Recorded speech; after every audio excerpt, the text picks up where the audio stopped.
Et bonjour à tous, c'est le commandant et on se retrouve pour une nouvelle vidéo. Alors dans cette vidéo, on va réagir au Secret Lair, enfin on va parler du Secret Lair qui a été annoncé à l'occasion du 1er avril. Donc c'est le Secret Lair sur Deadpool.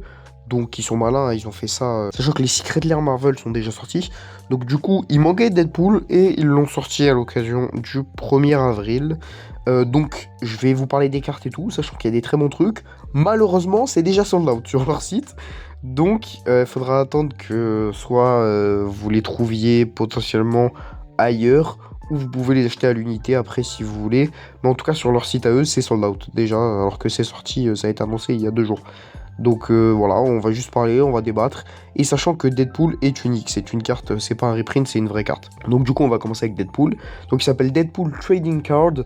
Il est 2 incolores, un noir, un rouge, 5-3. Il est légendaire, donc on peut le jouer en général. Et il fait que quand il arrive, vous pouvez échanger sa boîte de texte avec celle d'une autre créature. Donc ça peut être une autre créature adverse, ça peut être une des vôtres, ça peut être n'importe qui. Et ses effets à lui, du coup, donc que vous mettez sur une autre créature, c'est au début de votre entretien, vous perdez 3 points de vie, et pour 3, vous le sacrifiez. Vous sacrifiez cette créature, chaque autre joueur pioche une carte. Donc je pense que ça peut être sympa à jouer en commandant, parce que du coup, vous mettez ça sur un truc de fou adverse, ou juste par exemple sur le commandant adverse. Et ça peut être vraiment broken parce que du coup, vous empêchez l'adversaire de jouer. Et en plus, du coup, il va être obligé de sacrifier sa créature et ça va faire piocher tout le monde. Et sinon, il peut la garder, mais ça va lui faire perdre 3 à chaque fois, sachant que lui, il n'aura plus de texte, donc aucun intérêt en l'occurrence. Et je pense que du coup, il est vraiment cool à jouer, hein, je l'aime bien. J'avoue qu'il aurait été un peu moins chiant à trouver.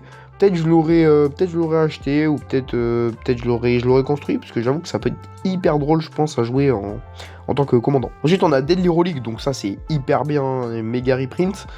Donc la carte est cool. Il y a Deadpool sur une licorne qui a l'air de poursuivre Cable. J'avoue, la carte est fun de ouf. Après, Deadly Relic, en plus, c'est joué. C'est une carte qui vaut cher de base. Donc honnêtement, en plus la carte est stylée, donc là ça vaut le coup. Ça c'était un Secret Lair où pour le coup, je pense que vous rentabilisiez le fait de l'acheter.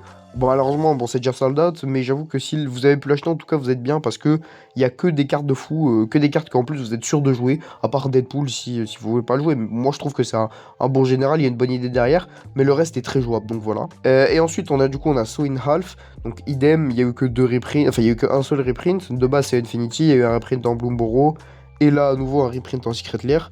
Donc la carte est cool, c'est dans l'esprit des tours de magie, là où vous savez, où le magicien se met dans la boîte et oh là là, on l'a coupé en deux. Sauf que là, comme c'est Deadpool et qu'il peut se régène, il y a vraiment une scie qui le chlasse en deux, donc c'est vraiment stylé, la carte est vraiment cool. Et puis voilà quoi, c'est Swing Half, donc c'est vraiment cool. Et avec la petite annotation Don't try this at home, kids, magic is super dangerous. Elle est vraiment bien, le Swing Half est vraiment stylé, moi j'adore. Et enfin, on a Blasphemous Act, donc Blasphemous Act avec Deadpool sur la lune qui claque des doigts avec le gant de Thanos, et ça fait exploser la planète. Elle est vraiment cool aussi la carte. Et à côté, on a Vandal Blast, c'est peut-être une de mes préférées aussi. Il est littéralement en train de brûler un Black Lotus. La carte est incroyable.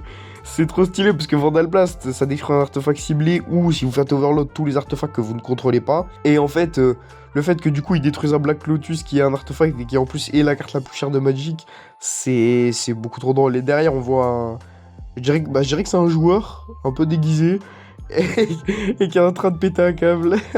Non, la carte est incroyable, franchement, lourd de fou.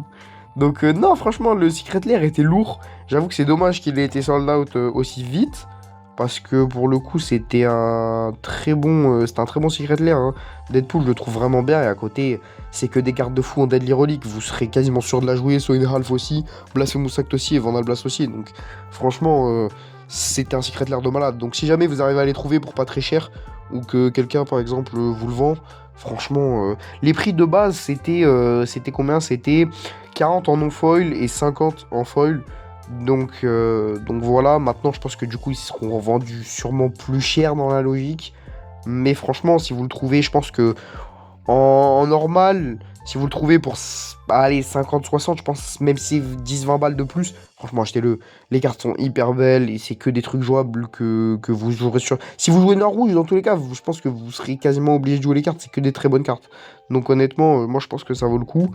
Dommage que celle-ci sold out aussi vite. Mais incroyable, ça c'est du Secret Lair qu'on aime, hein, pour le coup. Très bonne réédition, très bonne originalité de la part de la carte Deadpool qui est une nouvelle carte à 100%. Et puis les car design, les car design des cartes sont folles, avec câble et Deadpool sur une licorne, Deadpool qui se fait couper en deux, le gant de Thanos et le Black Lotus qui est en train de brûler. Non, ça c'est incroyable, franchement. Pour le coup, c'est un très bon Secret Lair. Donc voilà, c'est déjà la fin de la vidéo. Ça va être une courte vidéo, j'ai pas grand chose à dire. À part que je voulais le présenter quand même parce que je pense que les annonces après, j'allais pas le faire au milieu d'un deck Tarkir en mode de ah, au fait, il y a un Secret Lair. Donc ce sera une très courte vidéo pour présenter vite fait le Secret Lair que moi j'adore, hein, clairement. Donc n'hésitez pas à vous abonner, à liker. Dites-moi si vous a plu, dites-moi ce que vous en pensez du Secret Lair et si vous auriez potentiellement aimé l'acheter ou si vous allez, enfin, ou si vous l'avez acheté en l'occurrence. Et puis on se retrouve pour les préconstruits de Tarkir. C'était le commandant. À plus.